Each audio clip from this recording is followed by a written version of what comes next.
Las Vegas under Commander General Yohana. We started out of 1 West, 125th Street out of Harlem, New York. My name is Officer 50 Arak, and today is the Tuesday Brotherhood class. You understand? Today the topic is about how Esau is not our brother. In fact, he's not even our ally or friend. He's nothing more than a simple enemy to Israel, to so-called blacks, Hispanics, and Native Americans. You understand? So with that being said, if y'all don't mind, everybody that's online, like, share, subscribe, this to this post and also to the page as well. You know what I'm saying? Get this truth out to the four corners of the earth. You know what I'm saying? So with that being said, as we all do that together, give me a few moments to do that myself, and then we'll proceed with the class.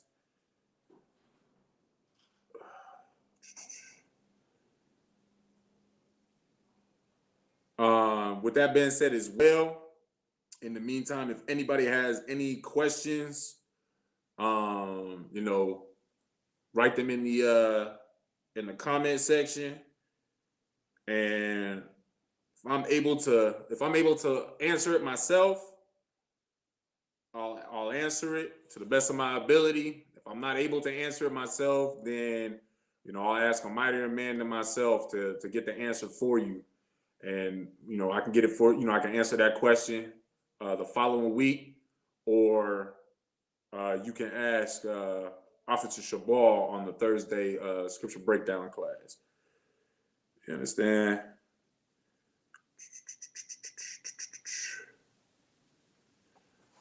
All right, got that one.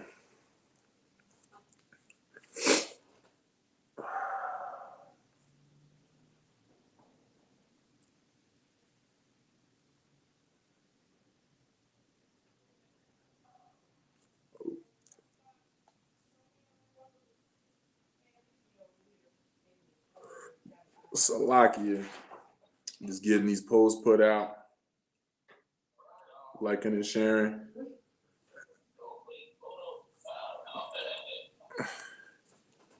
Young man, if you needed that, she got that for you. She was about to hand you something.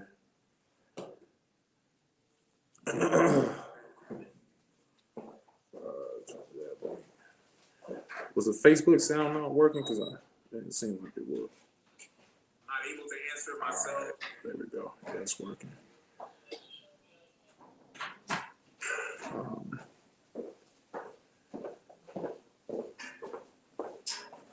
All right, so while I'm getting to this, or finishing up sharing this video, where we're gonna start off at today is we're gonna start from the book of Ecclesiasticus, out of the Apocrypha, chapter 12, and we're gonna read verses 10 through 18. Understand?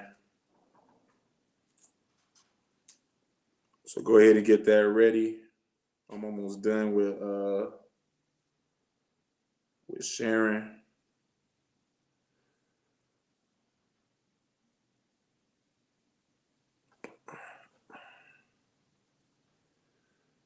And Salakia.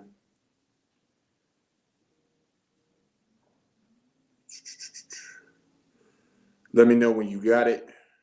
I got it. You got it? Yeah. All right, go ahead and read it. The book of Ecclesiasticus, chapter 12, verse 10. Uh-huh. Never trust thine enemy. Never trust who? Thy enemy. Now, why is it that I even want to ask you, why Salaki, why should you never trust your enemy? Because your enemy isn't there for you. They don't care about you.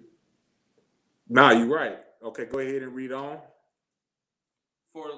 For like as iron rusteth, so is his wickedness. Now, what does that mean? Just like how iron rusted, so does his weakness, his wickedness. What's that mean?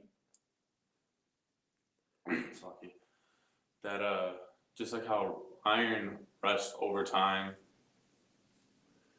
but how iron rusts over time, their wickedness or them being I guess their wickedness is gonna show over time as well. Whether they're trying to hide it, being kind to you or whatever, one way or another, it's always going to end up showing. Right. So with the analogy, the iron either way iron is gonna rust, right? And so just like with your enemy, with those that are wicked, at the end of the day, eventually that wickedness is gonna show forth, just like the wickedness, right? Mm-hmm. Okay, go ahead and read on. Verse 11. Uh-huh. Though he humble himself and go crouching, Uh-huh. yet take good heed and beware of him. Now, break that down for me. What is that saying right there? And then also make sure you following the YouTube page for the comments. Baba Gashai. So though he humble himself, so he basically makes himself smaller in like a figurative kind What's of humble mean? What's it mean to humble yourself?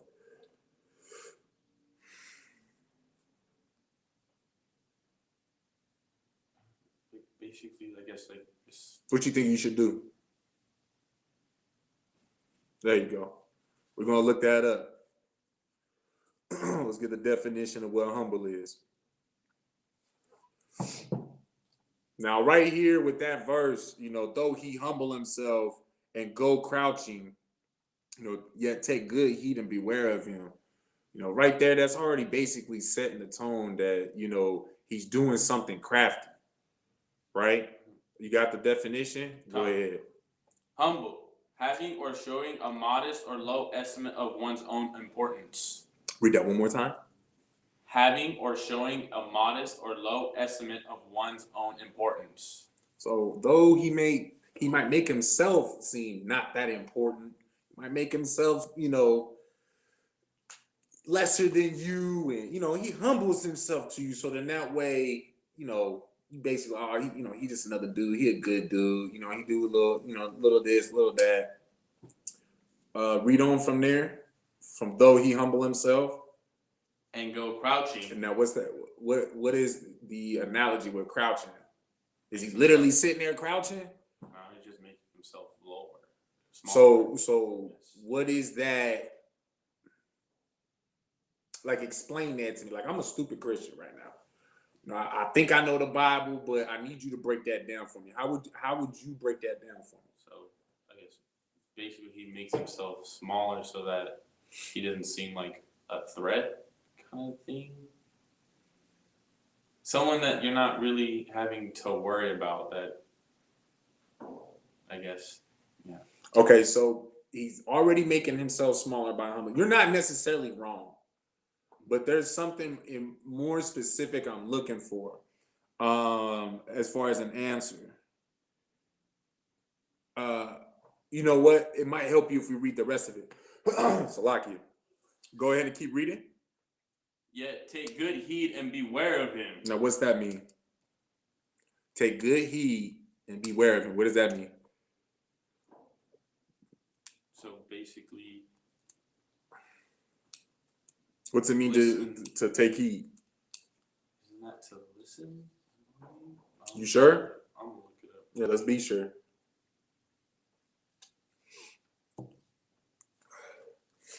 Now, mind you, this is speaking of your enemy.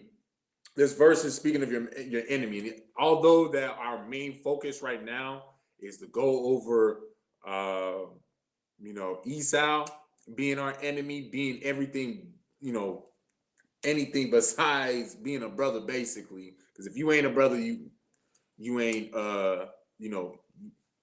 You're not an ally. You're not a friend. Because only blacks, Hispanics, and Native Americans, the Israelites, can be friends, can be family to one another. Y'all understand? Go ahead and read that. He pay attention to, There you take go. notice of. There you go, Shalom. So apply that. We're breaking that down. So he pays attention. So pay attention. Pay attention and be aware of him. Pay attention and pay attention. It's emphasizing. Pay attention. Pay attention of this individual. Go ahead. And thou shalt be unto him as if thou hadst wiped a looking glass. Uh-huh. And thou shalt know that his rust hath not been altogether wiped away. Okay, now break down that whole verse for me. The whole thing? The whole thing from the top to the bottom. Because now you should be able to, with that whole verse, read, you should be able to read or break down the first portion that you were kind of struggling with. So, though he humble himself, he shows that he's not that important. He's not of importance to be. He's making the appearance that he's not important, right? The appearance of not being important and go crouching. There's a reason why I had you read the rest of that verse. Because if he's crouching, normally when you're crouching, what are you crouching for? Not be seen. There you go. So if you're trying not to be seen, what are you doing?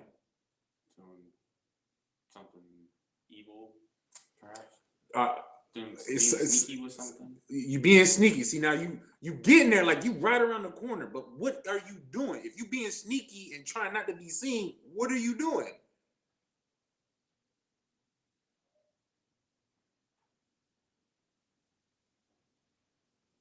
Let's see if anybody online has got it. I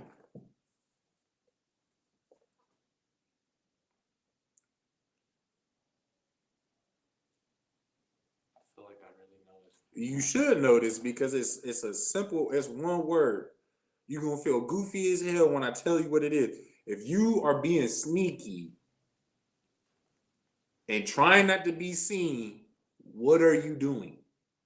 It's one word. What are you doing?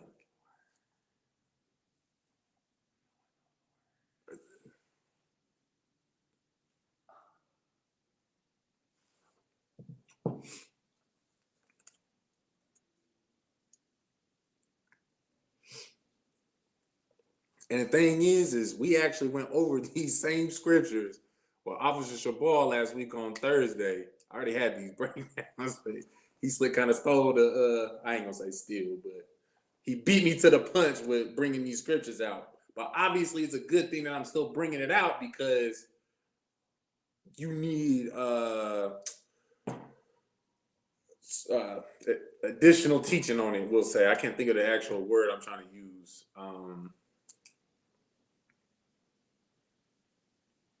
Retraining, we'll say that. Anybody online can tell me, we'll take a few more minutes before I give y'all the answer. If you are crouching so that you cannot be seen, and just so y'all know, if y'all just now tuning in, we on the book of Ecclesiasticus, chapter 12, verse 11. We breaking down that verse. So how would you break down that first sentence or that very first portion where we had, though he humble himself and go crouching, right there? How you break that down? What is he doing when he's crouching?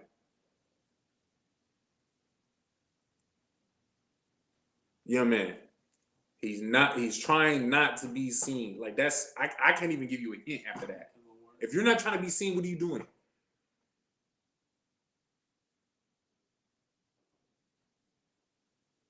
I cannot think of the word. I don't know. All right. He's hiding. He's hiding. He's essentially hiding. And how is he hiding? He humbles himself so he seems smaller. Oh, I'm feeble. And then he crouches. So already he's making himself smaller, and then he makes himself even smaller. Now, depending on what's going on, and of course, you'll get more clarity as we read the rest of this chapter, because we're going to read to 18, which is the end of chapter 12. It'll make that portion more sense as to why he's making himself smaller, why he's crouching. Essentially, he's trying to blend. He's doing what he's doing and trying to blend with everybody else, essentially. Being crafty, being that cunning hunter. Because mind you, 2 weeks ago in the class, what was Esau described as? In Genesis 25, and I believe it was 27. Matter of fact, go ahead and pull that real quick.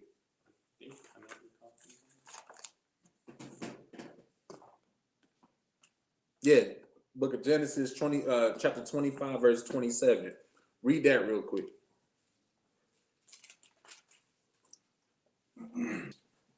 The book of Genesis, chapter 25, verse 27. Uh-huh. And the boys grew, and Esau was a cunning hunter. He was a cunning what? Hunter. So when we go into Ecclesiasticus, we're also, we are talking about a hunter, right? Because in Ecclesiasticus, we're talking, well, first and foremost, we're talking about our enemy, right? Now, who would you say is the enemy that leads all the enemies of this earth against Israel? Esau. Is Esau, because hell, the world is in Esau's hand, correct?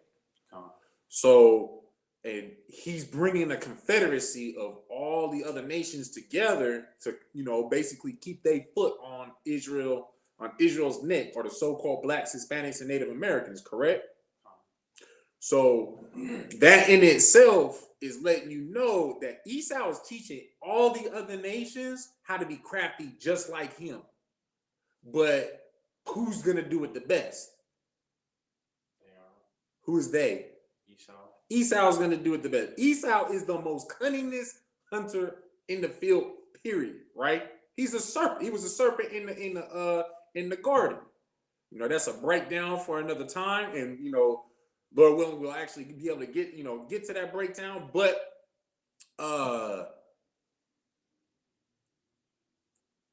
since we are talking about Esau, these verses that we reading right now, this encompasses all the other nations. This encompasses all of our enemies, because they pretty much on one accord.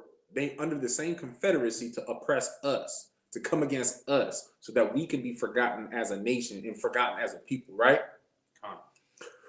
So with that basically sets the ground with understanding this verse, because now you understand why he's trying to give the appearance of humbling himself, why he's even hiding in the first place. Because when Esau goes hunting, what does he do? When he's out there in the woods and covering himself in bear shit and deer piss and all them, whatever the hell he's got to do so that he doesn't, give off his scent, give himself off to whatever he's hunting, he's trying to blend in. He's trying to humble himself. So it's like, that's just a pile of leaves. Then that deer come up and bow. He got himself a 12-point buck. Or that bear come up, or them birds fly in the air. What have you? Esau is the master of that. He mastered it so much that he's even applying his hunting to hunting the so-called blacks, Hispanics, and Native Americans. All right? So always keep that in mind. The things that you learn in the ISUPK, there's going to be, when you're learning, when you're getting the milk of these scriptures, the milk of these scriptures is basically your foundation. It's your rail guide of when you start receiving the meat of the scriptures. Do you understand what I mean by that? So basically, it's like, oh, you think, okay, so tell me what you think that means. Basically,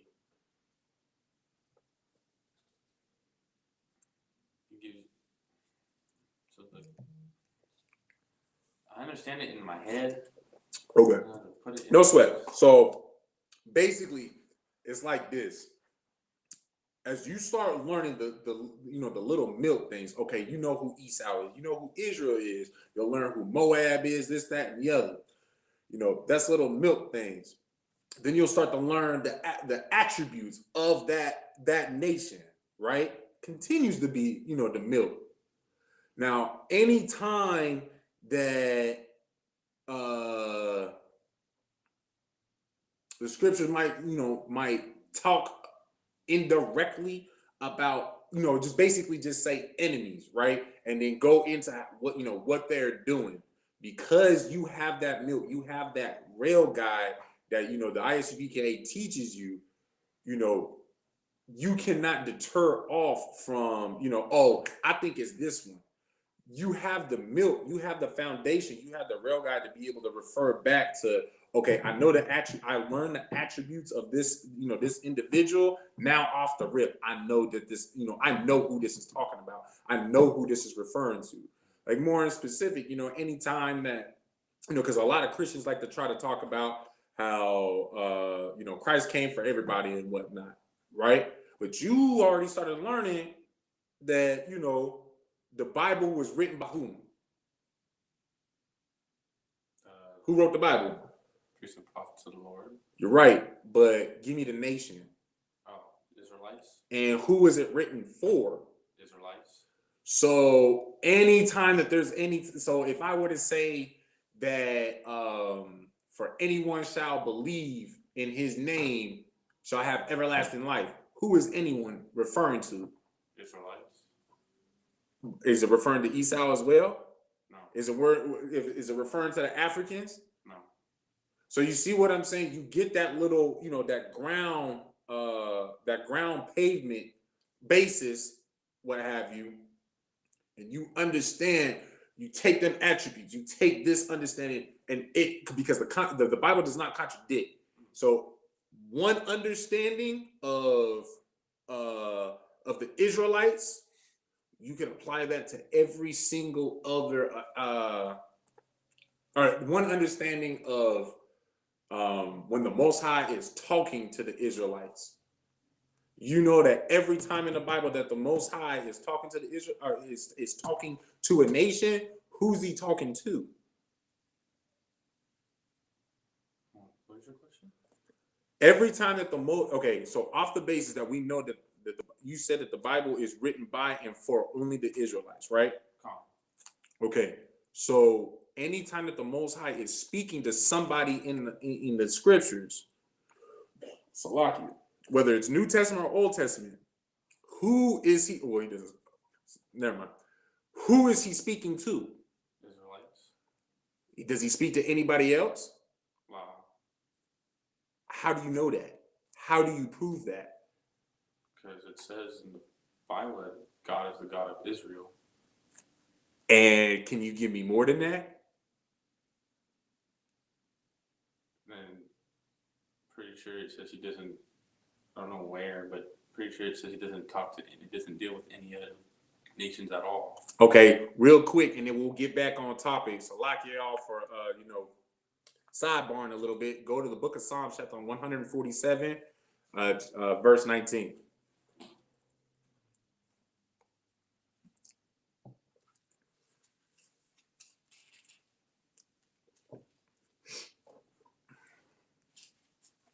And then go ahead and read it when you got it. Baba Kashah.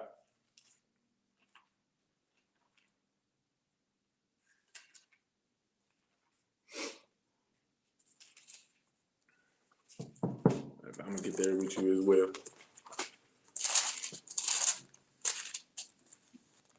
All right, go ahead. The book of Psalms, chapter 147, verse 19. Uh-huh. He sheweth his word unto Jacob. Unto who? Jacob. Who's Jacob? Jacob is who gets his name changed to Israel. Okay, and so read that again. He showeth. He showeth his words unto Jacob. Okay. His statutes and his judgments unto Israel. Okay, now go on. Verse 20. He hath not dealt so with any nation. Oh no, the whole world. He hath not dealt so with any nation. With Esau. He hath not dealt so with any nation. It's like it. Edom, Moab, Ham. Go ahead and read that again. He hath not dealt so with any nation. Read on. And as for his judgments, they have not known them. And who is the they? The other nations. The other nations. So with that being said, now anytime you read the Bible, just off of that scripture alone, really, that the Most High is only talking to who? Israel. Okay, so now with that being said, when we go back to the book of Genesis, chapter 25, verse 27, and it's describing Esau being a cunning hunter. Describing him as a cunning hunter is one of his what? Attributes. Yeah. There you go. So it's one of his attributes. So when we read things like, we're going to go back into the Apocrypha, go ahead and get back to the Apocrypha where we was at, verse 11. This is describing him, or this is telling you how he gets down with trying to hunt, right? And who is he hunting? Israelites. The Israelites. So go ahead and read that from the top and break it down and break it down for me as you go. Though he humble himself. Mm-hmm. So he. No, go ahead. You already broke that down. Okay. And go crushing. Yet take good heed and beware of him. Break that down. What was that again? Telling you to pay attention to him and be aware of him. Okay. Go ahead. And thou shalt be unto him as if thou hadst wiped a looking glass. What's that mean? Now go back to what it just said at the beginning of verse 11. So what is he doing at the very beginning of verse 11? This is a cunning hunter we're talking about. Go ahead, Salaki. So he's showing his appearance as someone who is small and not of importance, someone not to worry about and hiding. Okay, but I'm saying, what does it mean to look like? Now it'll almost be as if you're looking at him through a looking glass. As if you what does it say? As thou you have wiped a looking glass. If you take heed of him and be aware of him, it'll almost be like you wiped a looking glass. So in other words, if you don't be aware of him and take heed of him, he's gonna blindside you. He's gonna blindside you with some foolishness. And of course, we'll get to that foolishness that he is going to blindside you with, because mind you as well, in verse 10, to never trust thine enemy, for like as iron rusted, so is his wickedness. So in time, he's going to show his wickedness. But if you keep heed of him and be aware of him, you'll know, looking at him through a looking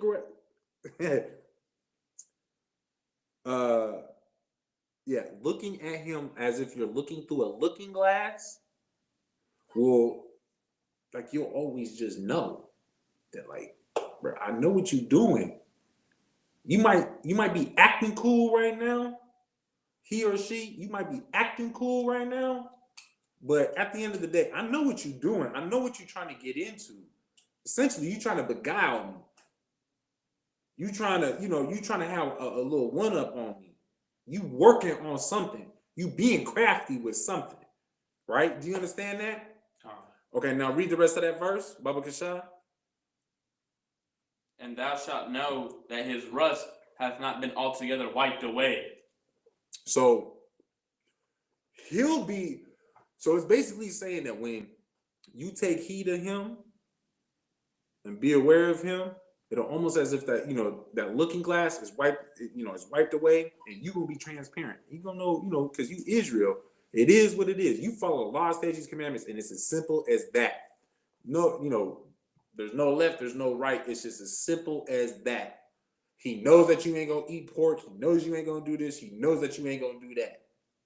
But now we're dealing with a cunning hunter now, a crafty individual, right?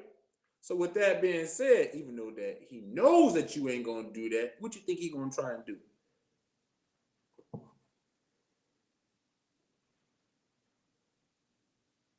Kill you. I mean, I'll take that answer. Yeah, essentially he'll try to kill you. But what else? Is there anything else that he might try to do?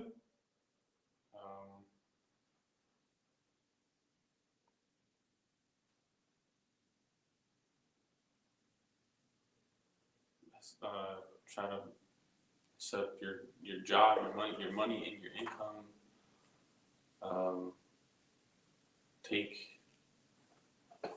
Try to take your house away. Take your house away. Um, Hey, try to get you to eat pork. He's gonna try and get you to sin. We can leave it at that. If he can't get you to sin, what you think he wanted to? If he can't get you to sin, what do you think he's gonna get you to do? All right, what will he? There's two things that our enemies want. What are those two things? One of them I already said is to get us to sin. And what's the second one? our blood. No, I'll take that answer. So like it. Hey, Shalom, Yahabashim, UPK Detroit. What's going on with y'all? Okay, so go ahead and read on from there. Just watch the Facebook. I'll watch the YouTube. And let me know when you start getting anything on Facebook. Verse 12. Uh-huh. Set him not by thee, lest when he hath overthrown thee, he stand up in thy place. Neither. Hold on. You know what? No, it's a lock here. Go ahead and read the rest of that, and then we'll re-break that down. Go ahead. Neither let him sit at thy right hand, lest he seek to take thy seat. Mm-hmm. And thou at the last remember my words, and be pricked therewith. Break that down for me. Start with the first line. Set him not by thee. Keep going. Lest when he hath overthrown thee. Keep going. He stand up in thy place. What's that mean? What's that telling you? That don't deal with him, because he will don't try to make friends with him, because he'll try to overthrow you. Okay. No, that's a good answer. That is right. But think about what's going on today in the world where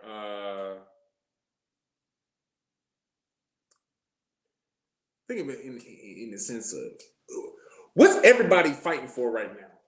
Particularly us, ourselves, as Blacks, Hispanics, and Native Americans.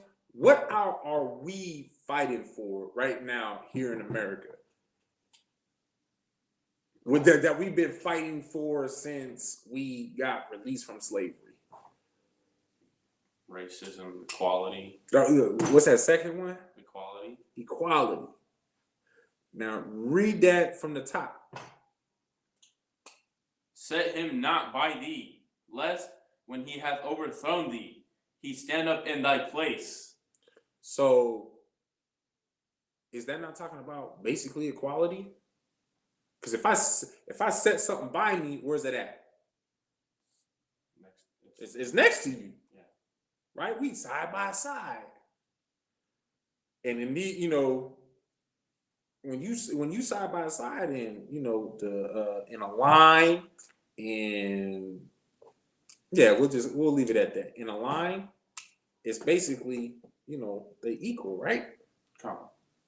Because if we both at McDonald's and you right next to me right here, like if the line is moving at the same pace, we gonna step up at the same time, right? We equal, right? We got equal waiting time, right? So read that again. Set him not by thee, lest when he hath overthrown thee, he stand up in thy place. So And read it from there. Salakia. Read it from there. Neither let him sit at thy right hand, lest he seek to take thy seat. So being set at that right hand, can you explain that to me? What it means to be to sit somebody at your right hand? Basically, the one that, you know, you look to for help, for basically kind of any type of Bring out your nigga dictionary. What does it mean to be my right hand man? be there for me, watch out for me, watch over me, my family, everything. You my main nigga. Keep it all. Always do your best, and mind you as well. I mean, I had this issue as well, you know. But I feel like I'm getting better. But do your best to always keep everything as short and sweet to the point as possible. You understand? So, but yeah, my right hand man. If I set you to my right side, like, because my majority of people are what-handed. Right-handed. So if my right hand man, if I put my man's on my right side, who you think is gonna move? Like, what should move first, my hand or his hand? Put it in a context like this: where does Yahushua sit? On what side of the Most High? His right hand. His right hand. So who gonna move first? Yahushua. If it comes time for one of them to move, who's gonna move first? Yahushua. Before the Most High's hand, right? God. I mean, it's that simple. So if you say here, so go ahead and read that again from the top. Set him not by thee, lest he, when he hath overthrown thee, he stand up in thy place. Neither let him sit at thy right hand, lest he seek to take thy seat. So if you set your enemy to be your right hand man, what's gonna happen? He's gonna basically take you out. He's gonna set you up so that essentially he's gonna overcome you. Because mind you, what did it say in verse 11? Read verse 11, just the first line. Though he humble himself and go crouching, yet take good heed and beware. So Salaki, though he humble himself and go crouching. So, I mean, if he your right hand man, don't that basically insinuate that in his deviant plan, you know, he's gonna humble himself to be underneath you. So basically, you know, you his are yeah, he is your right hand man. You outrank him, and he understands that, and he playing into that game. Do you understand that? Tell me what you understand. Basically that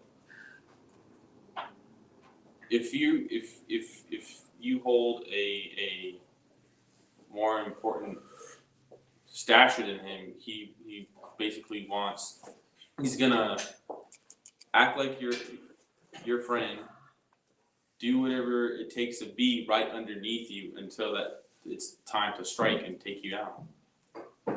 Now, no, you're right. You're right. Now, we talking about scripture and whatnot. Of course, it applies to everything in life. As a nation to a nation, what is this? Sis, we had Ecclesiasticus chapter 12, verse 12 right now. We're gonna do 10 through 18, just so you know, so you can catch up. 12, 10 through 18. Sis. Yeah, no sweat. As a nation to a nation, what is Esau trying to do to Israel? What are the other nations trying to do to Israel off that verse? They're trying to, so to speak, build them up, act like they're there for them and all that. When in actuality, they're really not. They're not doing anything for us. They're just saying words and not taking anything in action. Give me an example. Robert Kashad, give me an example. Basically, with the Black Lives Matter movement. That's an excellent example, actually. That is an excellent example. Give me another one.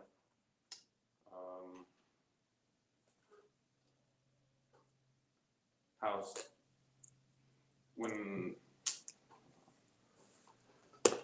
I mean some of them basically support, will try to support, say they support immigrants coming here, when in actuality it's always they have a problem when they're actually here.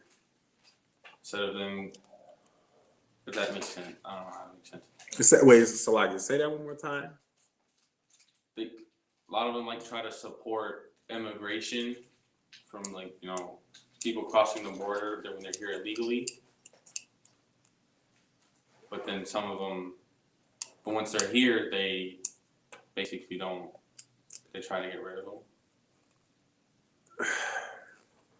I mean, the last part is true. My thing is, like, to be honest, I haven't come across too many devils that actually support so-called, and I say so-called for a specific reason. Can anybody tell me why I say a so-called illegal immigrant?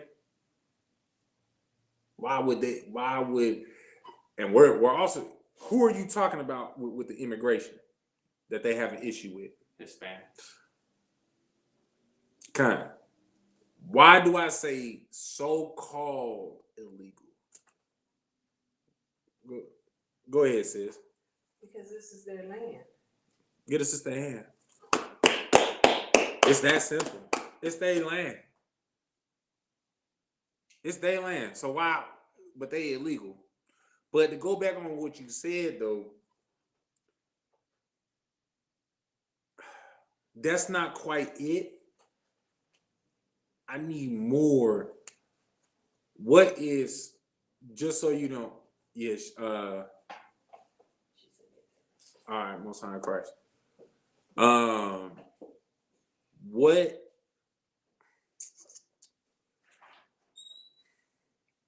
read that verse again. Read the verse again, and maybe, you know, it should help you out if you read it again. Maybe you just need to refresh your mind on it.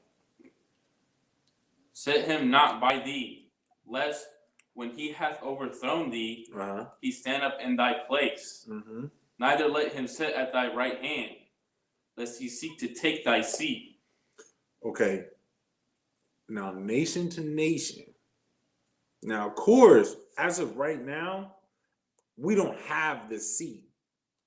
But this is still a tactic to keep us from reclaiming our seat. Give me an example of what they're doing, what the other nations are using, what they are doing to keep us from taking our rightful place again. Because mind you, who does the Most High deal with again? Israelites. Who else? No one else. So it's just Israel. Right? Nothing but blacks, Hispanics, and Native Americans. Nobody else, right? So what is the other nations doing to keep blacks, Hispanics, and Native Americans from reclaiming our rightful place? Because mind you, again, prophecy says that when this is our last what's the word? Our last if you finish my thought, go ahead and say it. Our last captivity. There we go. This is our last captivity. When we reclaim the kingdom, it is forever. It says forever and ever and even ever. That's a whole lot of goddamn ever. How long is forever? Forever. Infinite. Forever. Forever is forever. It's that simple. Now Esau on top. You think he want to give up his throne right now? Then mind you as well, and the objective is to get to his actual end as well. Esau's end. And also the end of what's going to happen to the other nations as well, according to the Bible. You understand? Not just what I think, not just what I just say, because mind you as well, I'm just reading what's coming out of the Bible. You understand? Like, you got an issue with what we teaching in these classes. You ain't got an issue with me. You got an issue with the Most High. With that, I just gotta say, Lord be with you. Like, I already know that's a battle you can't win. There's not a debate you can you can come up on top of. But if that's a fight that you want to you want to fight, hey, you know that you're going against the Lord, just Lord be with you. But you know what I'm saying? So back to my question. What is Esau using to keep us from being on top? And then also, what did he do to even knock us down in the first place? Because mind you, if you can go back to the book of Genesis. Hey, Shalom Yahweh Shamar Lethal by Hashem Yahweh Shai says.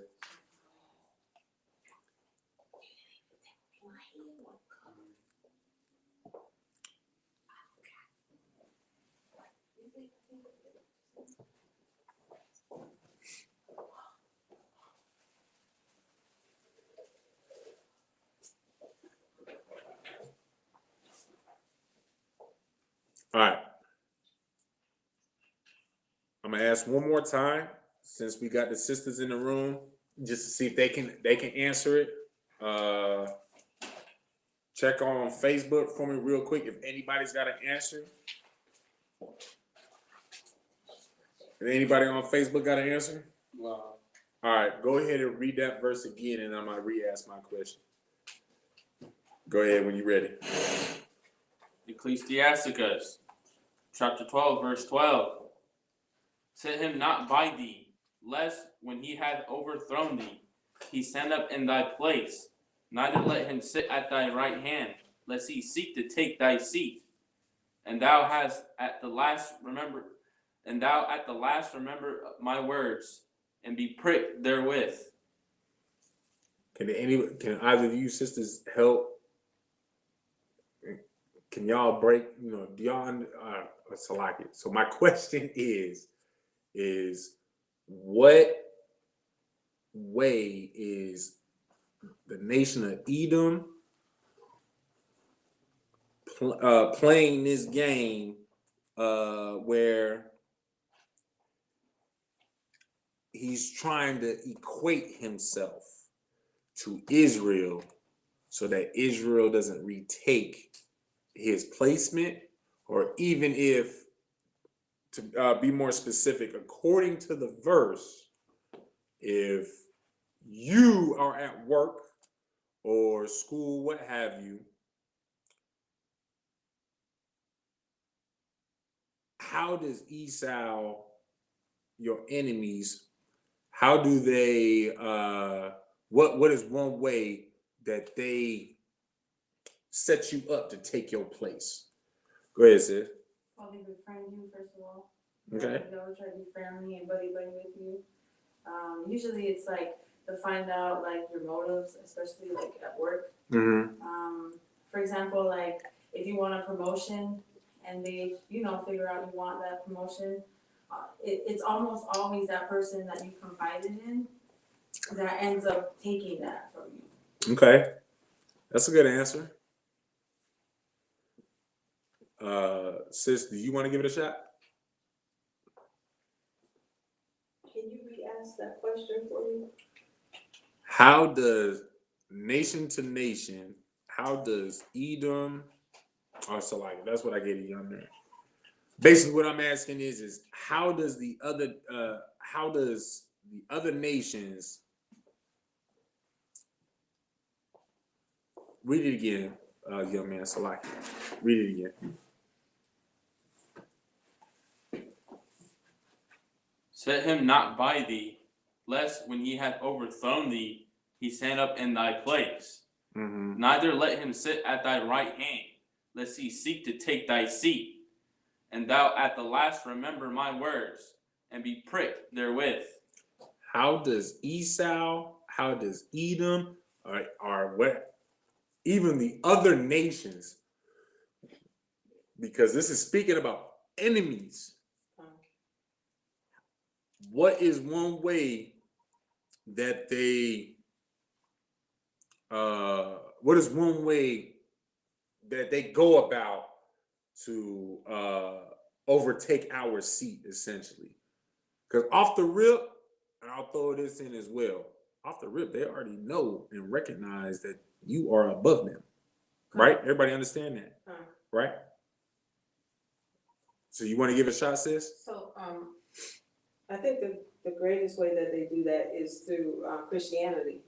They teach that, and it makes us let our guards down all the time, and we're just, yeah, it's Christianity. First off, get this in their hand. That's the biggest thing. No matter what you do, no matter what you say, if you ain't dealing with them with awareness and you applying wisdom, they just gonna hit you left and right with Christianity. Whether you know whether they actually know the Bible or not. Hell, honestly, everybody doggone Christian, unless you're in the ISUPK, right?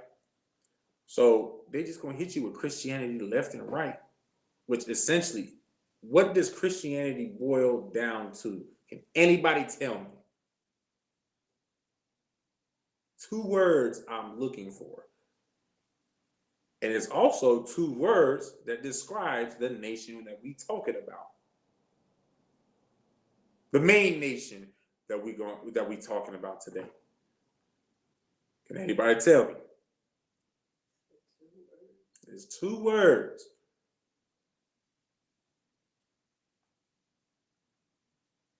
I'll give y'all a hint. The law done it over with, but give me your tithes. Okay, you can say 1 word. You can say 1 word because it's they basically synonyms to each other. So, are you referring to the false prophets or false pastors in their teachings? No, but you going down that funnel. Because what are they based off of? Go right down to what they based off of. That makes them as big and grand as they are. What's their foundation? Well, a lie is, I mean. A what? A lie. A what? It's just lies and deceit. That's all Christianity is.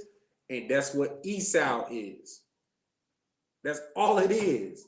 Y'all understand? Okay. So all I'm getting at is your enemies is going to use lies and deceit to overcome you to do what, young man? To overthrow you. To overthrow you. Now, mind you, we had the Most High dealing with us, right? We also have brothers that was damn near like pretty much communicating directly to the Most High at one point, right? Who was that? Anybody? Sis. Moses. We had somebody directly communicating with the Most High.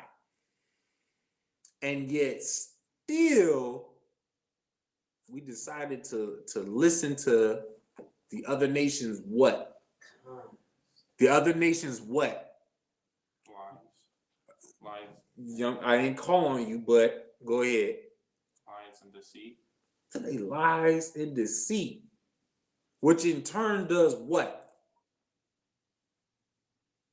When you listen to them lies and deceit of the other nations to follow those other gods, in turn, what does that do, sis? I was gonna say it confuses you and turns you away from God. Just say that last part. Turns you away from God. It turns you away from the Most High. Because you want to listen to everybody else but. Go ahead. The Most High. It's going to turn you away from him. When you don't listen to the Most High and you want to listen to anything but, you're going to be following into all that other nonsense. And what happens when you follow into that nonsense? What happens? What's that verse say? Matter of fact, start from 11. Read verse 11 real quick. And then 12. Go from 11 into 12. Go ahead. Verse 11. Though he humble himself and go crouching, yet take good heed and beware of him. And thou shalt be unto him as if thou hadst wiped a looking glass. And thou shalt know that his wrath hath not been altogether wiped away. So off the rip, like, you just be aware and pay attention to these doggone heathens, these enemies, those that are actually conspiring against you. You know, you might be clear and transparent, but them, when you being aware of them, even though you being transparent, you gonna see on their end of the looking glass, they wicked, they rusty, they irony. Young man, young man, go to the Oh, okay, all right, no sweat. You'll know through the looking glass, you'll be able to see how wicked they are, how they trying to get down, how they trying to deceive you, right? Damn, man, this thing doors. But on the other hand, because you follow the law, statutes, commandments, it's as simple as that, right? Go ahead and read on. Verse 12. Set him not by thee, lest when he hath overthrown thee, he stand up in thy place. Neither let him sit at thy right hand, lest he seek to take thy seat. And thou at the last remember my words, and be pricked therewith. So with that being said, at one point we was actually on top, like we were supposed to be in the first place, right? How did we get in this position that we in now? After what we just read.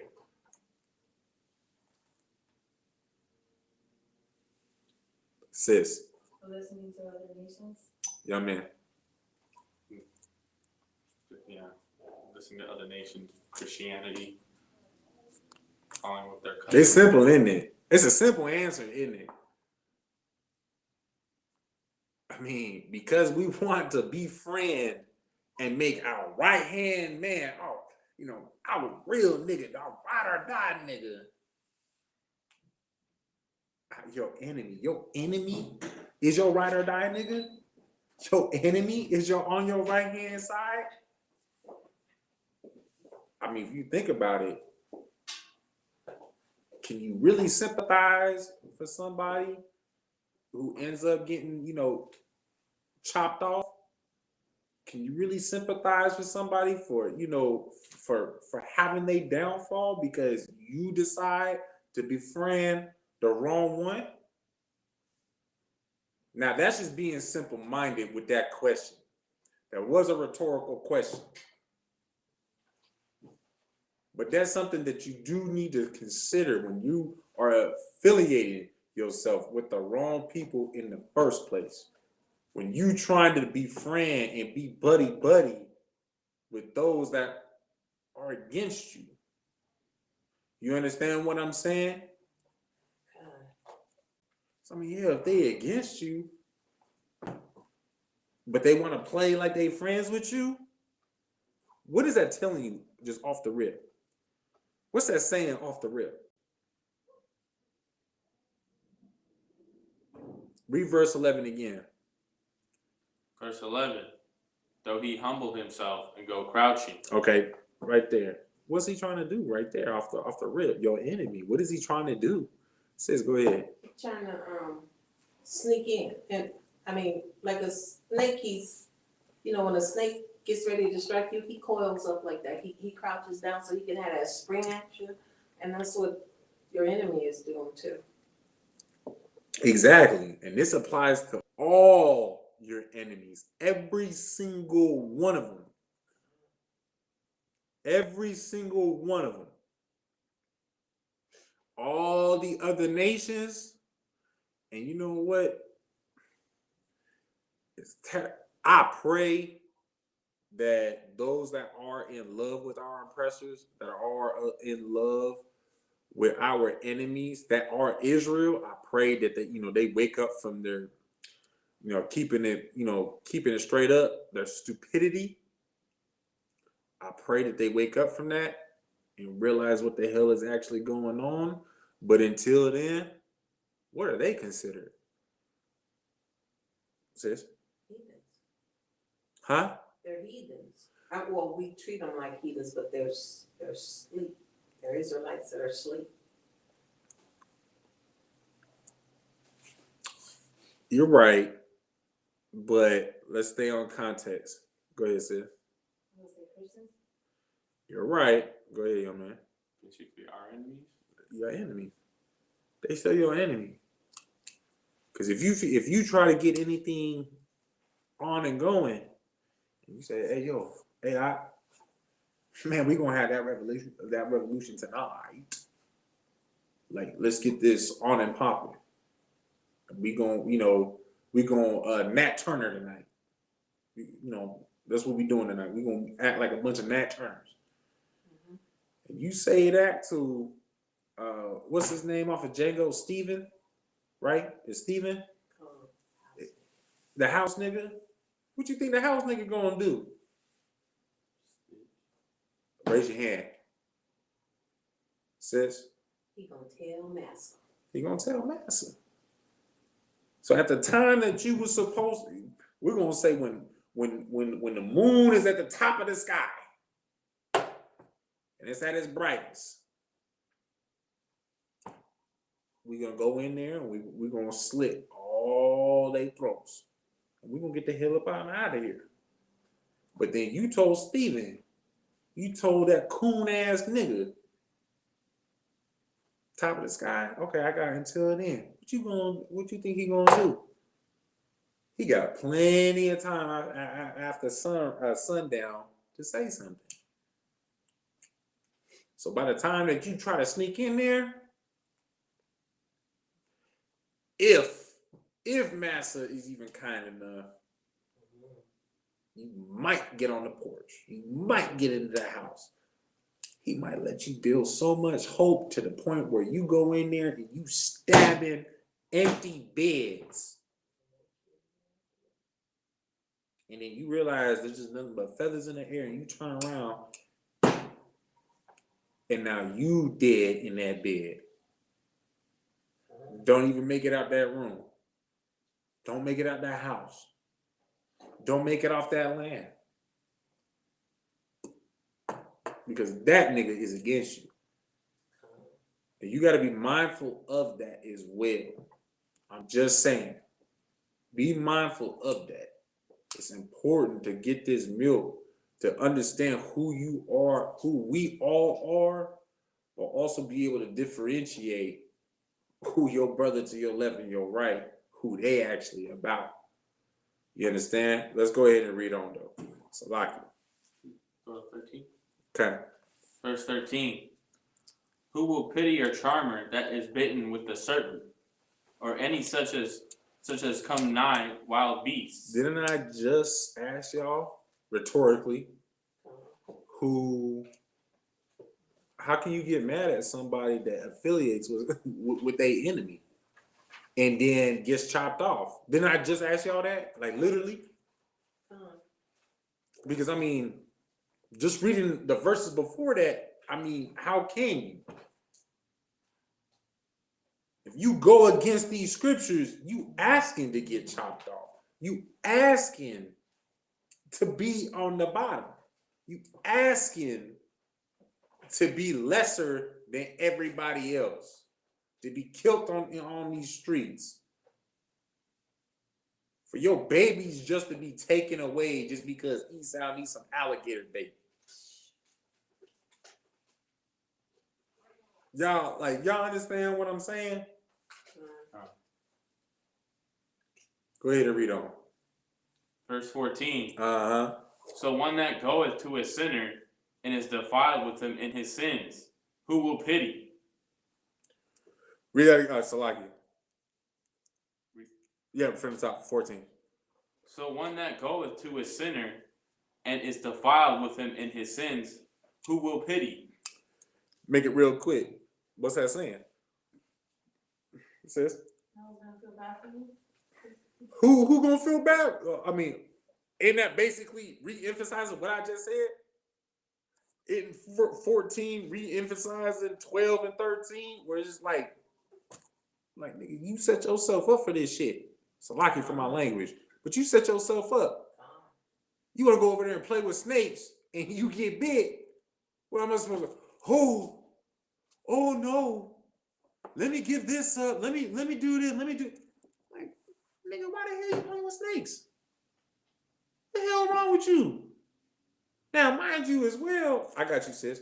Mind you as well, whenever we actually see a snake charmer do his thing, a literal snake charmer do his thing, like we all in awe, like, yo, that's crazy. I am surprised that doggone snake. Y'all know how big king cobras get, right? They feet long. Go ahead and look it up. I believe it's 8 to 10 feet. But go ahead and confirm that, sis. You had something. So like you said, I just wanted to say, in with that scripture, also like before 1969, we had a whole bunch of excuses. But since 1969 and the inception of ISUPK, we don't have any excuses. So, you know what? Why feel sorry for somebody that you have all the information, and even more so now. And then you ask, what's her name? The talking box? Lexus. You ask her any question, she'll give you an answer to it, for the most part. So you have no reason to deal with the snake charmers and stuff. The snakes are poisonous. We're not gonna feel sorry for you if you get bit or left behind. No, fact. Whatever. You got that? What is their average size is 10 to 12 feet. You said Salaki. Average size of a king cobra is how big? 10 to 12. 10 to 12 feet. They could get up to 18 feet. And they can get up to 18 feet. And I'm supposed to feel bad for your goofy ass for playing around with it with a doggone flute or whatever the hell that recorder looking thing is. Do. I'm supposed to feel bad for you if your ass get bit on your lip, on your hand. I'm supposed to feel bad. I'm supposed to feel bad for you because these doggone devils, so-called white man, who came across, I seen you said, came across this ocean to steal the land from our Gadite brothers. From our doggone Iskarite brothers. They working on Asher. They working on all our South American brothers. Let's just leave it at that. They working on all of that. And technically, they do have a sense of control because we do, not we, but America has military presence, heavy military presence in South America.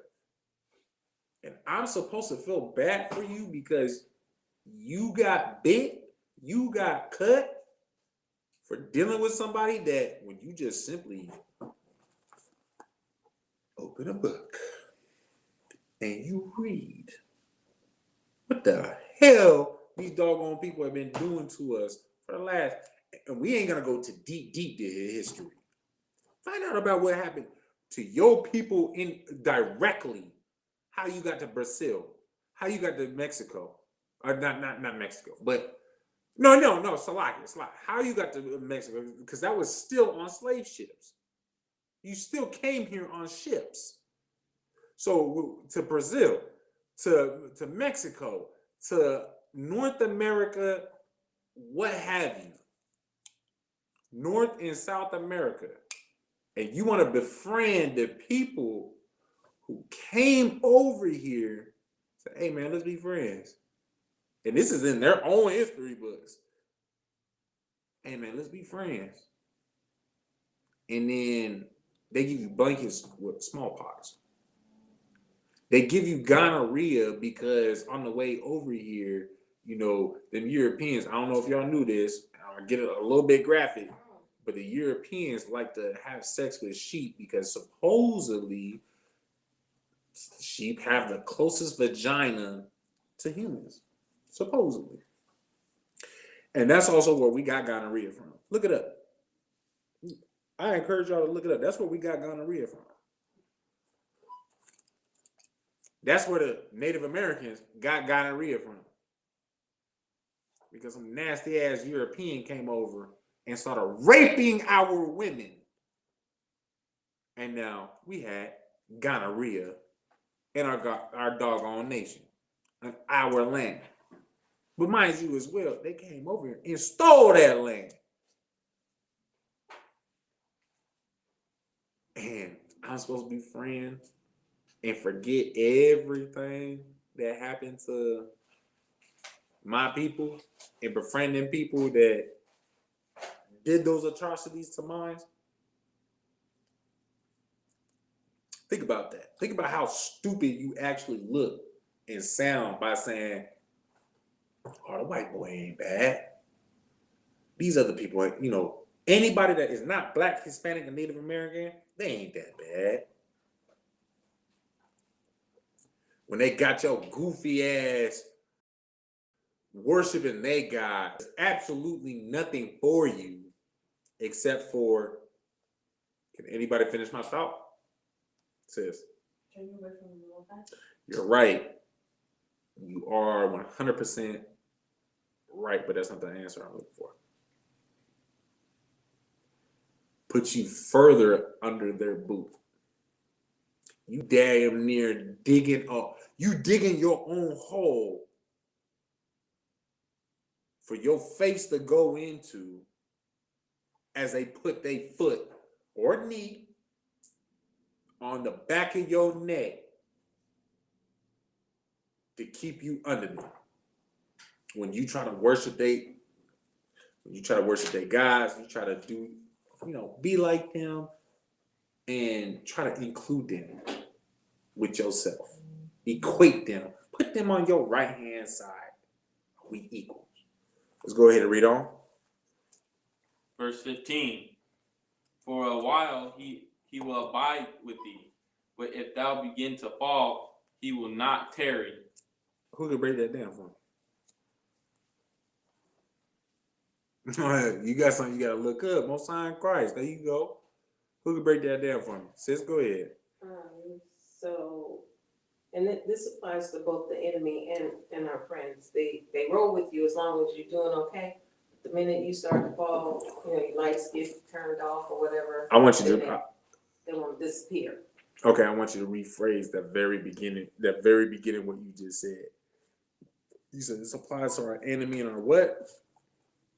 Ourselves. I mean, the other Israelites. They But you said friend. Oh. Is that really your friend? No, you a mother. Nah, it's not. You a mother. Just another Israelite. It's an enemy is an enemy, period. If you come against the Most High, what are you? Enemy. What are you? An enemy. What are you? You're a doggone enemy if you come against the Most High. You come against the ISUPK, you a what? An enemy.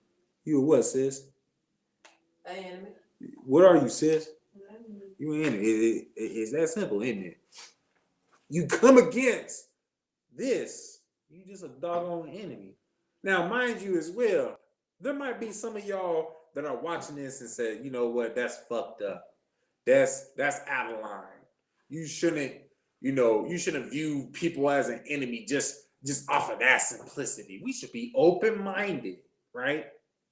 But you know what I say is how about you do your research, true, thorough research, look up Pompous Pilate. The time of Rome, when what happened if you went against the Roman customs? What happened when you went against their laws? Sis. Get crucified. Oh, you get crucified. But when I say that you come against my people, you oppress my people, you are trying to talk me into going against my God. I'm just spreading hate. I'm being angry. I'm anything but what you want. You know what? Keep on crouching. And keep that crouching for the next nigga that's fucking goofy enough. Salaki for my language, but that's goofy enough to fall, buy into your goofiness in the first place. My house ain't with that Disney crap in the first place. I'm not hayuking over here. Like, I'm not worried about what you gotta say. Go ahead, sis. So, sir, I just have a question. When the young man gave us that description of that cobra, he said 10 to 12 feet, right? Average. Okay, so that means that thing is taller than Shaquille O'Neal.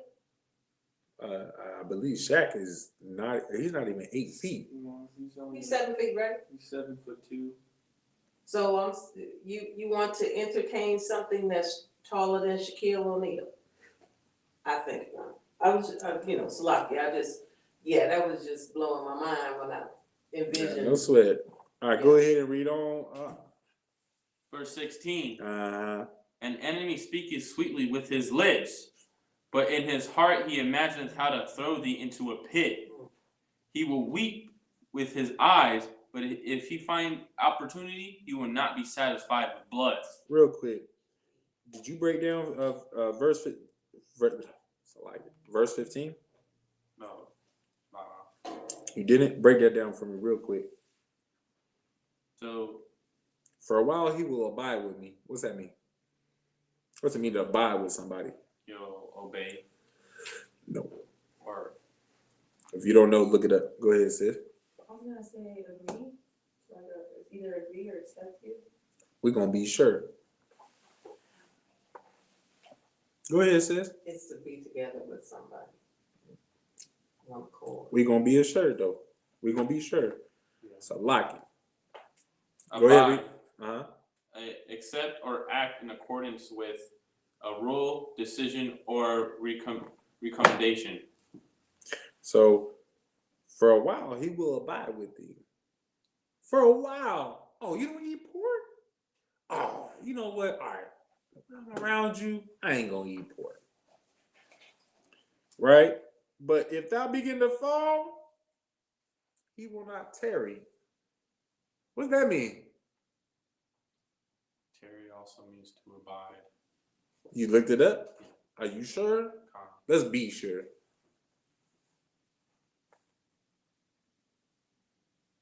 Let's just be sure. Tarry, to abide or stay in or at a place. That's crazy. Salakia, that's crazy. That's crazy. He will not tarry. When you begin to fall, all of a sudden, all him, what's the word I'm looking for? All his, not compliance, but his cooperativeness go out the window. Cause you falling. Oh, nigga, what? You lost the, you coming down on this? Let's say you at work. Oh, you busted up this? You coming on a downfall with this? Oh, damn. I don't give a fuck about you, man. Nigga, I'm on a rise up now. I know the protocol to help you get out of this situation, but you in this situation, not me. This is my opportunity to read the. Can anybody tell me what the opportunity is? That's it. For him to take your place. For him to take your doggone place. That he was humbling himself, crouching, playing the part to get all the needy, greedy, understand what's going on, and you thought, man, nigga, hey man, nigga, I fucked up. I need some help.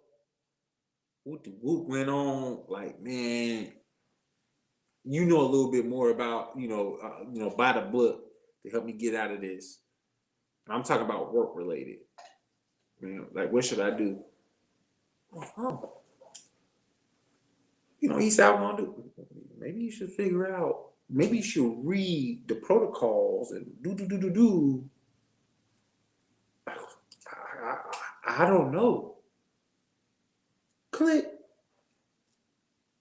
And then come down to it. You get fired, and then he gets an interview for that promotion. He's I know what happened. What I would have done in this situation. I would have done it because the book says this, that, and the other. But you trusted on you was trusted on somebody that was against you in the first place. Mm-hmm. He working against you in the first. He just waiting for that doggone moment where you slip up. Cause you being so transparent. This is what I do. This is how I get down. I don't eat pork, shrimp, crab, lobster. I don't smoke. I don't do this. I don't do that. I don't be fornicating, having loose sex. I don't do none of that. Okay, yeah, right. I feel you. I understand. But that one moment, that one opportunity he sees for him to overcome me, he gonna take it. Because what happens to a lot of people when they hit adversity? I just lost my job. I don't know what the fuck I'm gonna do. I got these babies to take care of. I got this house, got this, that, and the other. Esau sees that as that's two opportunities. I take your place, and what's the second one? Go ahead, young man. Take his family. That's not the answer I'm looking for, but that is it.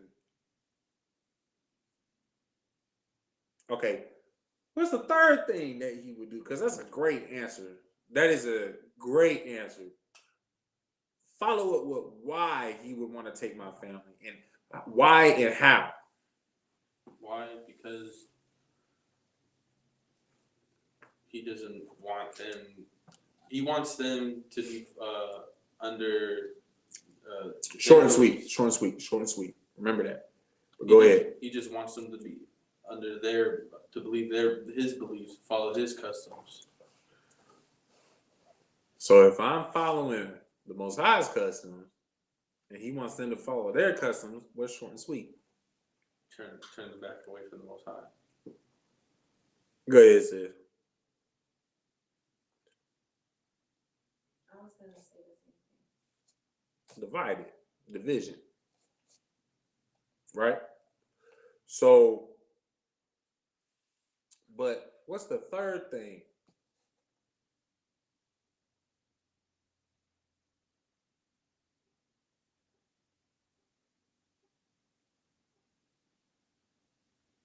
I don't know. What's the third thing?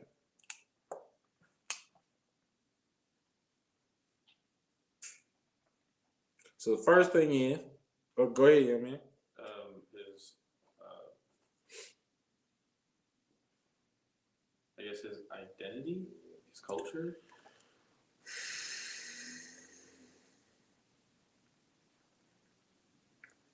Not necessarily wrong, but no. You the man in the household, right? So now he got you to lose your job. He took your position, and now you're in a position of being stressed out. Check Facebook, Baba Gashah. He took your position, And now he's in a position to take your family. How does he secure your family to complete his objective? His main objective.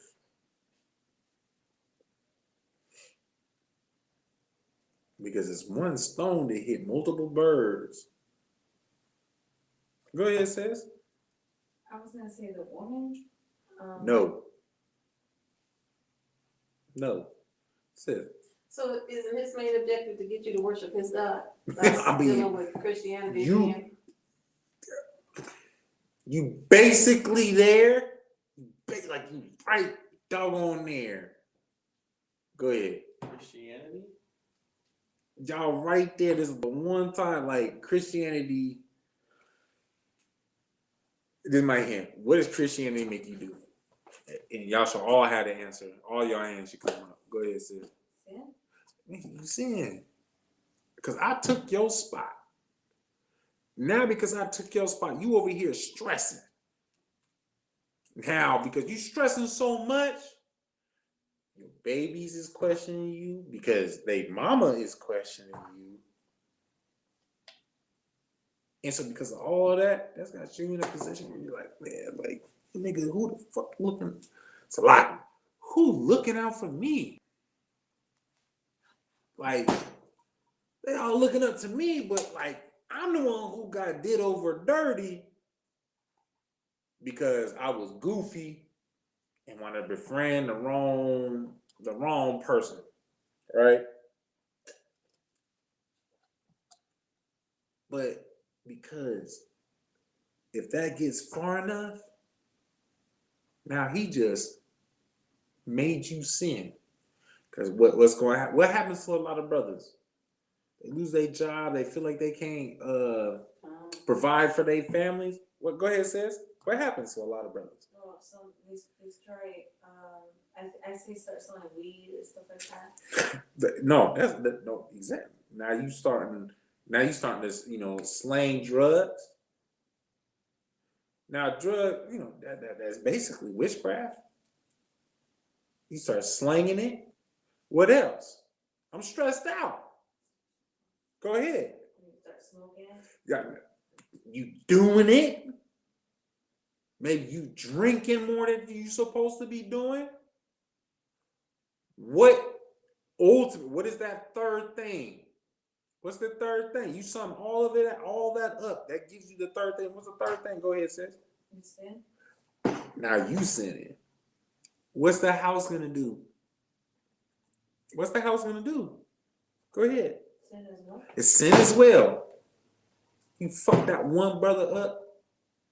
You do him over dirty. That one individual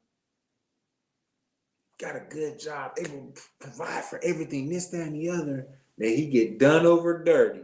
Now he turning over to alcohol, weed, cocaine, meth, what have you. He needs his release because he weak. What do you think about what's going to happen with the woman and the children that was already looking up to him and he becoming an addict? He doing things that he ain't supposed to be doing, sis. Amanaba. So that means that scripture, you bind up the strong man, and then that's how you destroy his Pull house. that up. No, exactly. No, exactly. That's exactly where I was going. Pull that for me, Baba Kashad. Sis, you had something. Because you're saying what would happen to the woman, that's where all those independent moms, like out here being whores and stuff. That's what ends up happening to most of them.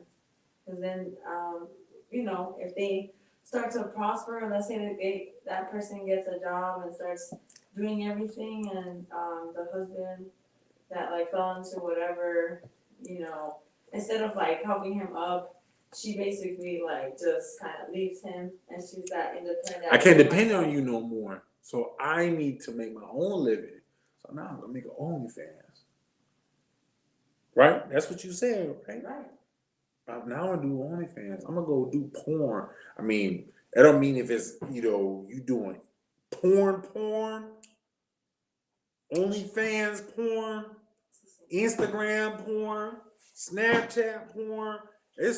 I mean, hell, if you got an internet connection, a website, a social media website, there's porn on it damn near, right? Facebook, Instagram, Snapchat, Twitter. That basically cuts off my social media knowledge. I know there's other ones. Go ahead, Sid. But yeah, basically they prostitute themselves because anything that you get paid for that has to do with that is basically prostitution. And you know what the funny thing is the woman feels like she has to go and find her way to support herself. So she goes into prostitution, right? Well, who's really supporting her when she does prostitution? Go ahead, yeah, man. Hey, it's a man. It's a man. And that's a crazy thing. I know, I got you. That's a crazy thing. A lot of females will say that they don't need no man. But then talk about, I don't need no man, but I'm waiting on a man to say, hey, $40 for that box. I thought you ain't need no man. What you mean? I'm pretty sure you just needed a man to get $40 for your box. Because, I mean, let's be honest, like that box come anywhere and anywhere. He ain't paying for your box. He's paying you to basically be secret. To keep a secret. That's it. To shut your mouth. After I do my doggone business, you don't say a doggone thing. That's honestly what prostitution is about. When you buy a prostitute, you just want some no strings attached sex. That's what you're paying for. But there's still strings to it, though. I give you this, and you don't do that. Everything gets cut off. But there's still a string, though. Just between the two of them. You had something, sis. Go ahead. No, I was just gonna say it's funny how you basically said it. It's funny how they don't need a man, but they still need a man to fund them, though. It doesn't make any sense. It don't. That's because majority of women are goofy as hell. Matter of fact, this past week I've been re-listening to Captain Soccer War, a lot of his classes, and one thing that he had talked about was just how goofy women are, on the sense that like they try to put themselves to a certain pedestal to think that they deserve this, that, and the other. But you work at a dog grooming business. Like there was a video that he brought out, and it was a woman asking a brother for advice, right? And she let everything be, the whole situation be let known. Like I just said, basically, her requirements for a man, he's got to make 6 figures. But she works for a pet grooming service. Dude said, okay, give you benefit of the doubt. How would you rate yourself? And they doing a little video check. How would you rate yourself? She said, you know what, keep it a butt. I rate myself as a 5 with no makeup. But when I do my face up, a 6. And this is just her face. Okay. You got a kid? She got a 13-year-old little boy. Father situation. Yes, he was crazy, he a crazy ass nigga. Like, he unstable. Now, mind you, this a broad talking about I deserve a 6-figure nigga, and I got all this baggage. If I do myself up, I'm a 6. I'm a 6 if I do myself up. Then I got a 13-year-old boy where if he don't like you, like, come on now. Y'all know, for those brothers that are out there that was 13 years old and, you know, your mom had a new dude, what have you. I'm pretty much there. Ain't no sweat. You can relate. What's one thing that went all through all our minds? Beat your ass. Play with me. Beat your ass. Now I was a little goofy ass, fearless little motherfucker. Salaki for my language. I was a goofy, fearless individual. My mother's at that age, my mother's first boyfriend, like, man, he was easily twice my size, twice my weight. I just thought that because I was fearless on the football field and didn't give a damn. I hit you harder than you would hit me. And then also I had some wrestling background. I could take anybody. So apply that to yourself, sister. That's over there. You got a 13-year-old little boy. Apply that to yourself. Understand that. And that's the biggest thing, is understand the perspective. And that's why it's also, as well, so important for you to have a man in your children's life in the first place. This is why you shouldn't be trying to push off your child's father. Now, if your child's father just say, you know what, I ain't dealing with you, fuck it. That's on him. He wicked as hell. He ain't shit. Slocky. I'm just gonna keep it like that. I'm gonna keep it a buck. But to continue keeping it a buck, sister, if you working and fighting against that doggone brother,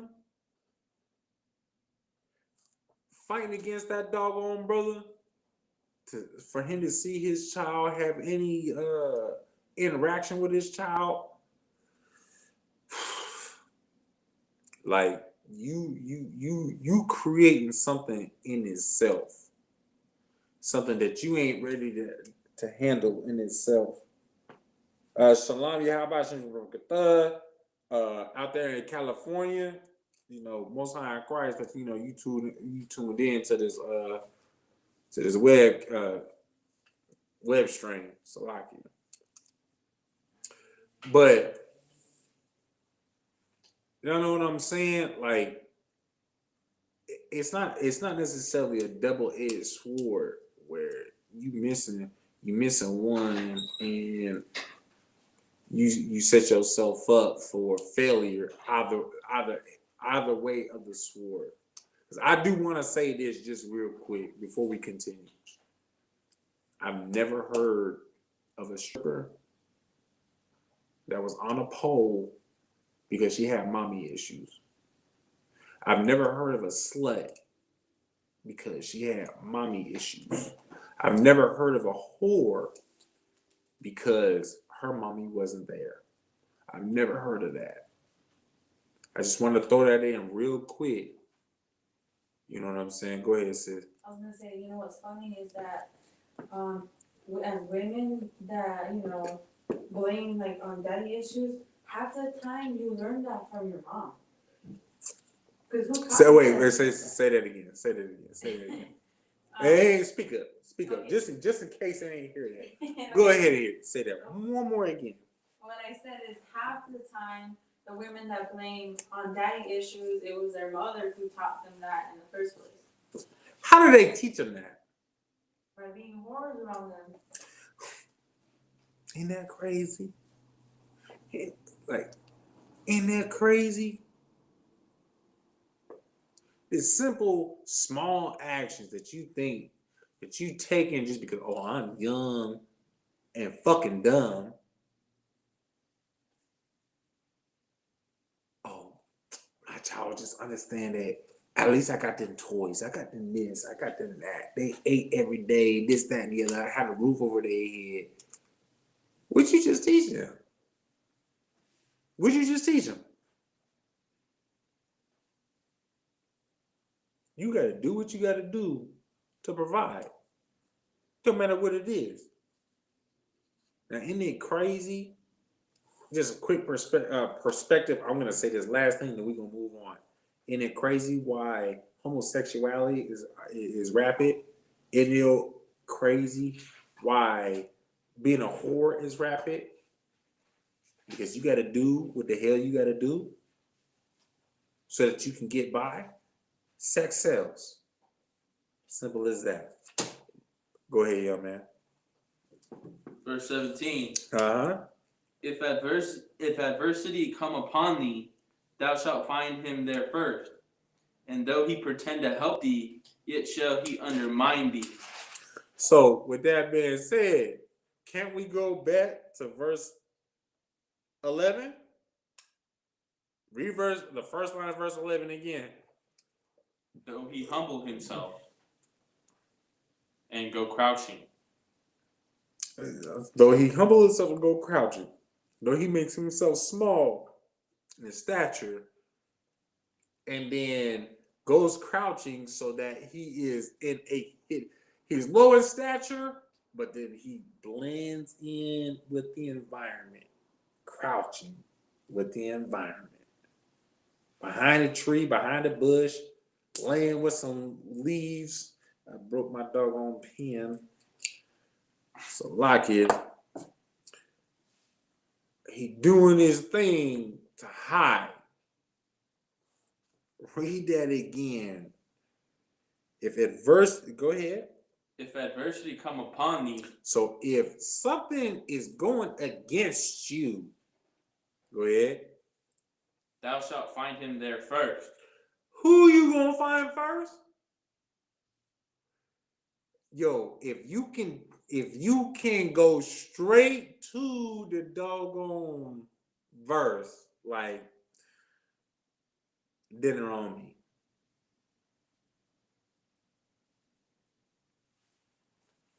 To break that down. Oh, you grabbing the wrong book. You doing the wrong thing. If you flip the pages, you wrong. I gave too many hints. I might get you a side, maybe a shake.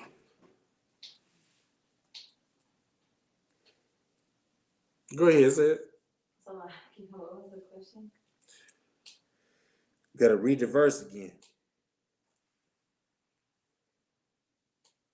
If adversity come upon thee, thou shalt find him there first. How you gonna find him there first? Go ahead, young man. Verse 12. Verse 12. Go ahead and read it. Set him not by thee, lest when he hath overthrown thee, he stand up in thy place.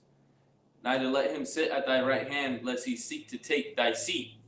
And thou at the last remember my words, and be pricked therewith. So what is it about that verse that you wanted to bring it out? Is that when it comes to adversity upon thee, thou shalt find him there first. He's his right hand man. He's there. He's right there. You're his right. You're the first person. He's the first person that you go to. Okay, go ahead, sis. I was gonna say, so in verse 11, when it says that he humbles himself and crouches, he was already waiting for you to go through adversity. I mean, for him to take your place. So that was fine. I mean, I feel like he was already waiting for that to happen. Mm-hmm. Sis, you had something? So like I was just gonna say that the reason that thou shalt find him there first is because he's the one that caused the adversity. He dug the hole for you to fall into.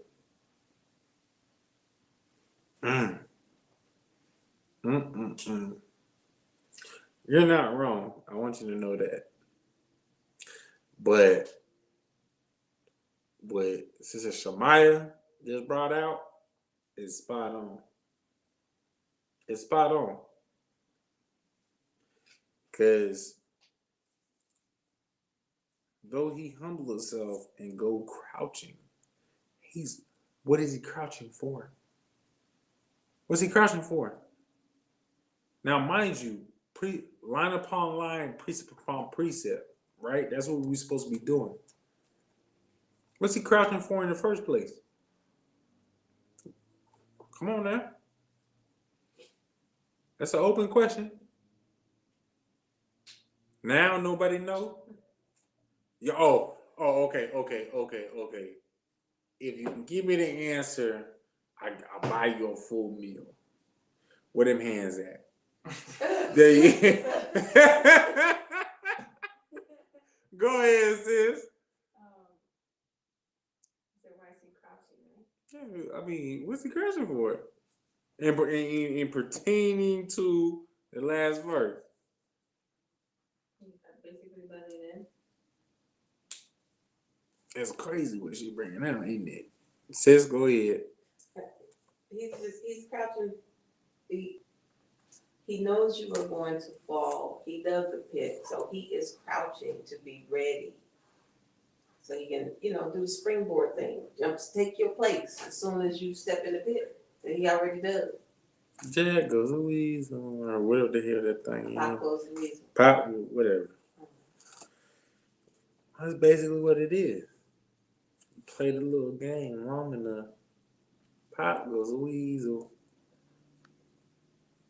I mean,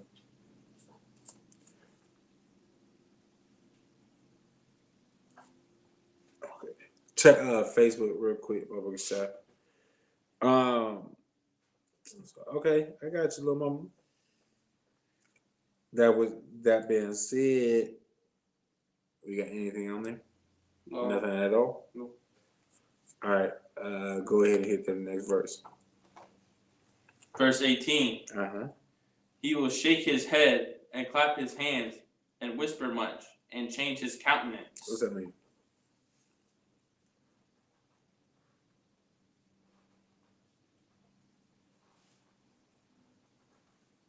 What's that mean?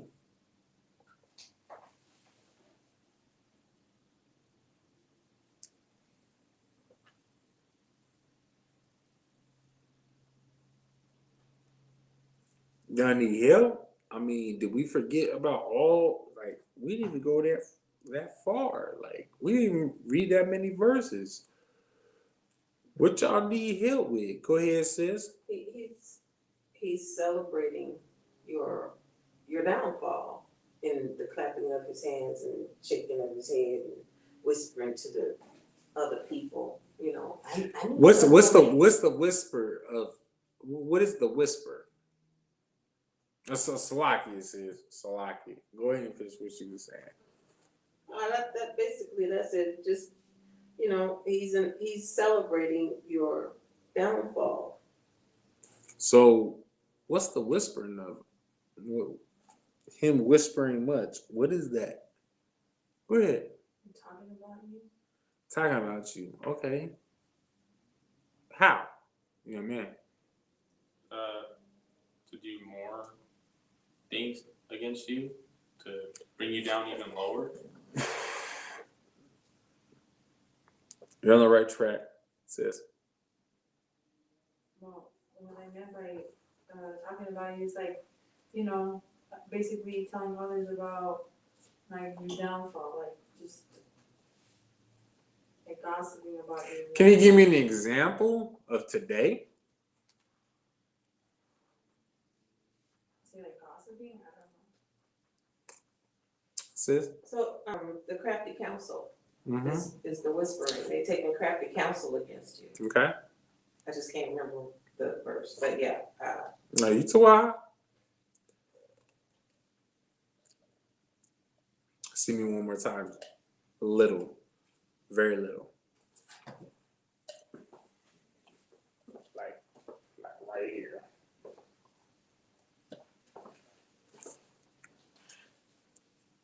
Oh, that was it, sis? Oh, so like it. I thought you had more.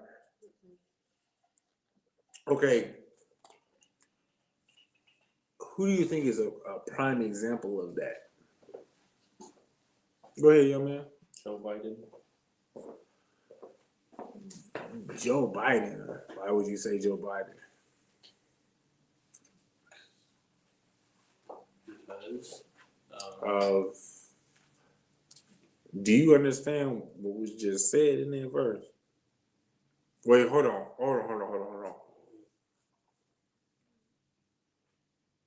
Why are you saying Joe Biden? isn't that exactly like him being in office? That's what he wanted, and him basically still not doing anything to help Black, Hispanics, or Native Americans at all, and saying that he's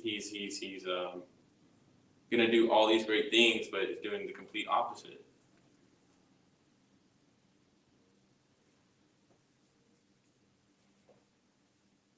That's your answer? Yeah. That's your final answer? You gonna sit on that? Huh. You sure? Huh. No. Okay. No. That's a good answer. Does anybody else want to follow up on that? Want to give another example?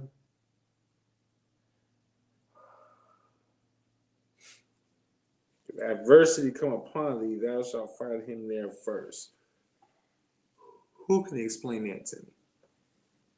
Oh, sis, you had your hand raised up. Okay. Who can explain that line for me?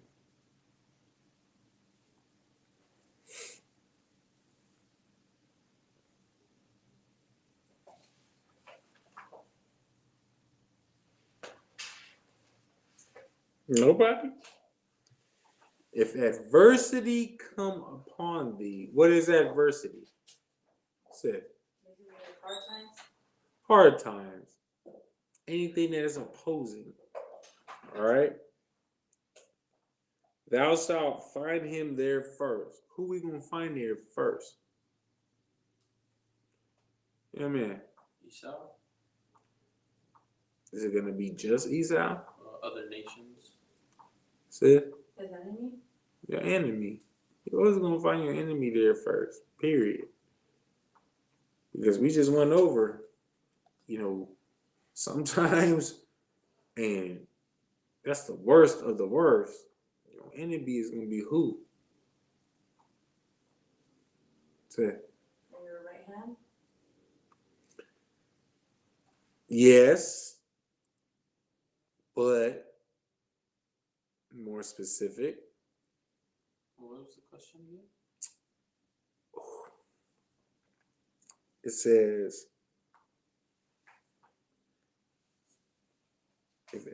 if adversity come upon thee, thou shalt find him there first. Who would you find there first in the time of adversity? Go ahead. The nations or enemy? It's your enemy, but who? Who in specific? How about you read one verse above it? Yeah, go ahead. Verse 16. An enemy speaketh sweetly with his lips, but in his heart he imagineth how to throw thee into a pit. He will weep his eyes, but if he find opportunity, he will not be satisfied with blood. Can anybody tell me off of that? Go ahead, sis. Your friend. Go ahead. Esau? You're not wrong, and you're not wrong. Let's go one more verse above. Read that. Verse 15. Mm-hmm. For a while he will abide with thee, but if you begin to fall, he will not tarry.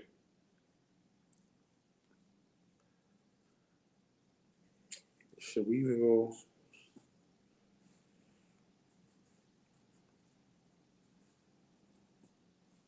Okay, that's where we're gonna stop, and this is where I give you the answer. Go ahead. No, I was just gonna say, so it can basically be anybody. Anybody being anybody being anywhere around you, like any, like your wife, your husband, your brother, your sister, anything of that sort? So, sum it up. Your family? Sum it up. Israel? Sum it up. Anyone?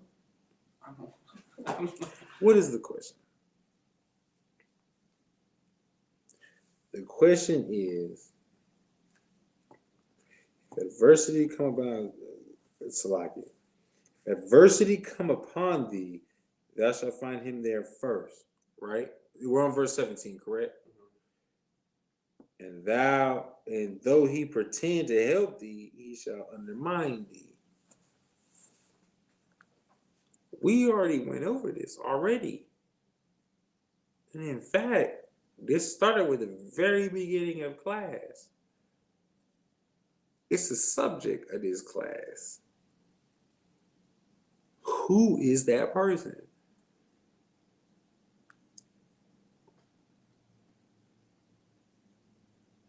Who's that person? Now, mind you, the word that I'm using, I'm not using nation, but who's that person? Because what we already went over. Go ahead. Your enemy. Ain't it stupid? You did not say that. What'd you say? I said enemy, and she even said it. We both said it. That's why we were confused, looking at each other the whole time. What did y'all say? We said enemy like 3 times, and then she said the right-hand man, and then we started saying other things. We said it like 3 times. I'm gonna record it. I'm gonna replay this video again It's okay, you got that, what's it called, tonight. tonight is a Your mom. Anyway. So look, all right. So we're gonna wrap up this chapter though. So go ahead and read on. Verse 18. Uh-huh. He will shake his head and clap his hands and whisper much and change his countenance. So he will shake his head, clap his hands, and whisper much and change his countenance. What's that saying?